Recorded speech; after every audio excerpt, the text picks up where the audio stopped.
What's up YouTube, Capital G here, checking out some brand new Gouki monsters that just got revealed. These dudes are coming out in Cybernetic Horizon, and damn, looks like even Konami is in the Raw after WrestleMania spirit as they just dropped 4 new Gouki wrestlers on us. Now, I believe that the first one, the Big Link 4, was actually revealed in the Cybernetic Horizon commercial, but if you hadn't seen that, or if you haven't, been watching Yu-Gi-Oh! Reigns, you wouldn't know about these cards. If I'm not mistaken, Go had a duel with Revolver, and how anime archetypes work once again is that if your character has a duel in the anime, they're probably going to use new cards in the archetype, and then those cards come out in like the next set or the set after that. So Go coming back in the anime or having a duel obviously means he's going to be getting more support for his archetype. There are 4 cards to talk about. Some of them I actually love, and then some I kind of feel like are missed potential, like they're just kind of, I don't want to say wasted opportunities, but they could have been a little better and it would have made the card significantly better. But let's go ahead and break these guys down. I'm going to start with the card that I like the most, which is the big Link 4, which I believe is this is the second Link 4 for Gokis, because they have Gouki the Master Ogre, which is an okay card, comes out of Flames of Destruction. I don't like the fact that Master Ogre has to have like other monsters on the field to really like wreck is my kind of issue with the card, but this one is kind of more standalone. This is Gouki the Giant Ogre. It's a Link 4 warrior because it's Gouki and its Earth attribute, 3000 attack, and it has the Borreload links of left and right, bottom left and bottom right. I'm almost certain that these are Borreload link points. And let's see, this guy requires 3 or more Gouki monsters to summon. So you're only going to be playing this in Gouki. The first effect says this card on the field cannot be destroyed by battle, and it is unaffected by the activated effects of monsters your opponent controls that have less attack, that have attack equal to or less than this card's attack. Effect number 2, when this card on the field or a monster this card points to is targeted by an opponent's effect at activation, you can have this card lose 500 attack, and if you do, negate that activation. Third effect is once per turn, if this card's current attack is different than its original, this is a quick effect, you can have this card gain 1000 attack until the end of the turn. To me, this is like what Master Ogre should have been. Like, this card is so much better than most of the other Gouki. You know what? No, all the Gouki links. Like, this is by far, in my opinion, the best Gouki link monster so far. And honestly, this kind of incorporates, like, it encompasses everything that I want a boss monster to have. Number 1, it has an easy, simplified layer of protection. It cannot be destroyed by battle under any circumstances. So, okay, it's pretty difficult to get off the board if you're just going to be running a deck with beaters. Number 2, it's unaffected by all monsters that have less attack or equal attack than it. So considering this guy comes out at 3000 attack, that covers a lot of freaking ground in most decks. I mean, most Yu-Gi-Oh decks, like, if they're going to summon 3000 attack monsters, they generally have to do kind of like high risk plays coming out of their extra deck, like Link 3s, Link 4s, maybe a rank 4 that requires like 3 monsters or something like that. Those monsters are kind of susceptible to things like Bottomless and Strike, and your opponent loses a lot of resources. So I love that effect too. The other effect where if this guy is targeted, or if any monsters that he points to are targeted, instead of actually having to give up something like Decode Talker where you have to attribute a monster, all this dude does is just lose 500 attack points. So basically built-in free negation against targeting. Who the hell doesn't like that? And then in addition to that, when this guy has an attack that is different than his current attack, you can have him actually get stronger? Like, what? Who designed this card? This card is like freaking amazing. It's kind of like a crazy like light and darkness hybrid where it's supposed to progressively get weaker as it negates, but then its third effect steps in. It's like, no, I actually get stronger when I negate. So far, I actually love this card, and I'm liking the support. And then we have the Link 2. This is Gouki the Shadow Ogre. It's a Link 2 Earth Warrior. 1000 attack, so this is a little underpowered.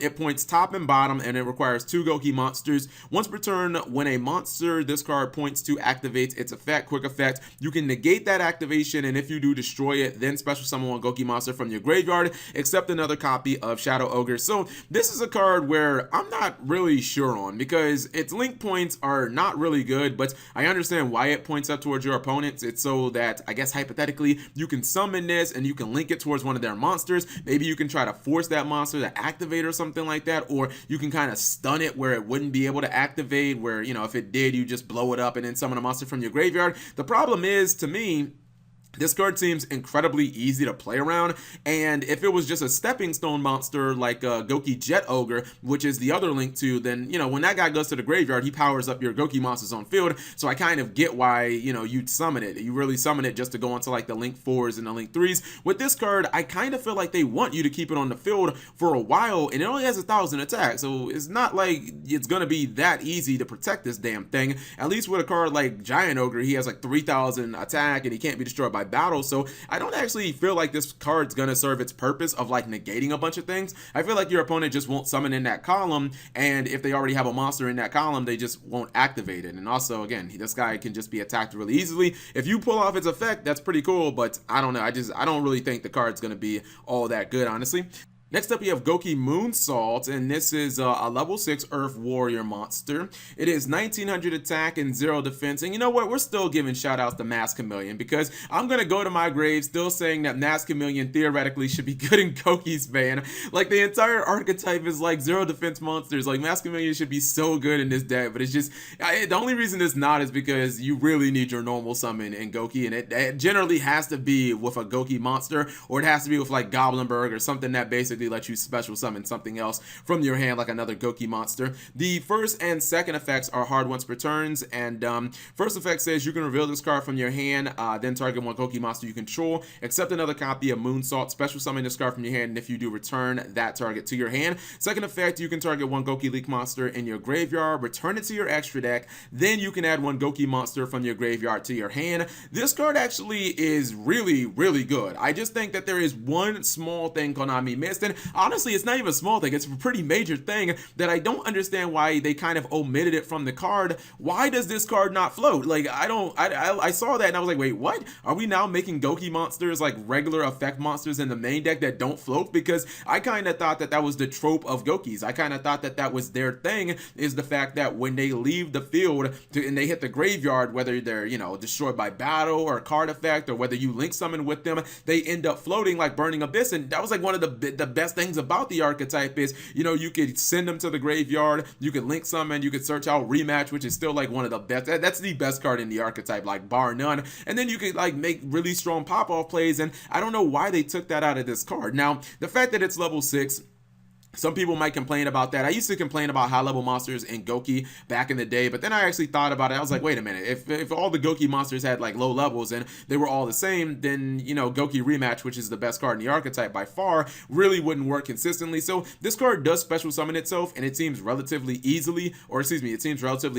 One of the things that I've learned through playing Gouki, and I was even playing Gouki Saturday on my live stream, is there will be multiple times where you have like a handful of Gouki monsters, and if you can just special summon like, or just get 3 of them on board, you can probably win, because you're going to get a rematch, you're going to get 2 more monsters back from the graveyard. You can make some pretty good plays, but when you get stuck with a bunch of normal summons and you don't have like Gouki Suplex, it can kind of suck, you know what I mean? I know Gouki Re-Scorpio is like a high level monster that can normal summon itself, but Gouki need as many ways of special summoning as possible. The second effect seems really, really useful as well. Maybe not turn 1, but any turn after that, I think it's going to be pretty good. If you're going into like Jet Ogre, or if you're going into like a Link 2 monster, something like Shadow Ogre, and then your plan is to basically get to the Link 4 Gouki Giant Ogre, basically you just go into that Link 2 and then try to go into your Link 4, and then you can summon this guy, you can bounce that Link 4 and then recover one of your resources. And since those resources float, the Gouki monsters, well, not Moonsault, but all the other Gouki monsters, like, you're basically recovering all the advantage or all the resources that you put into your Link monster. You're kind of recuperating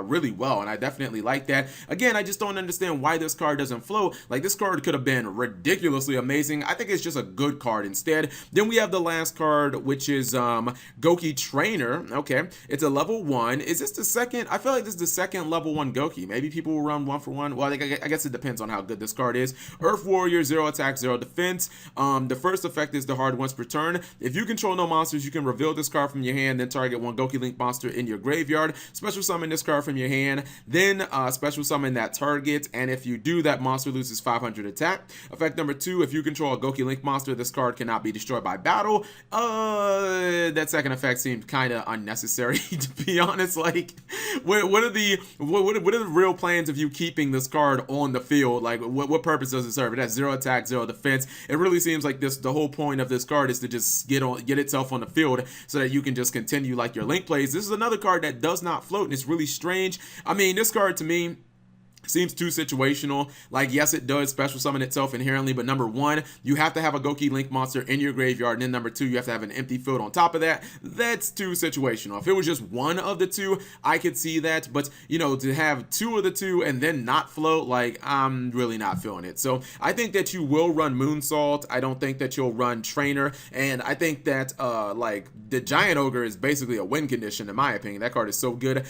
Shadow Ogre is the only card where I don't know. I gotta see how it actually plays in duels, but I'm not loving it so far. So you guys let me know what you think of these new Gouki cards. Maybe you don't agree with me. That's perfectly fine. Leave it in the comment section below. Thank you guys for watching. As always, subscribe if you have not already. Turn on that notification bell for daily videos.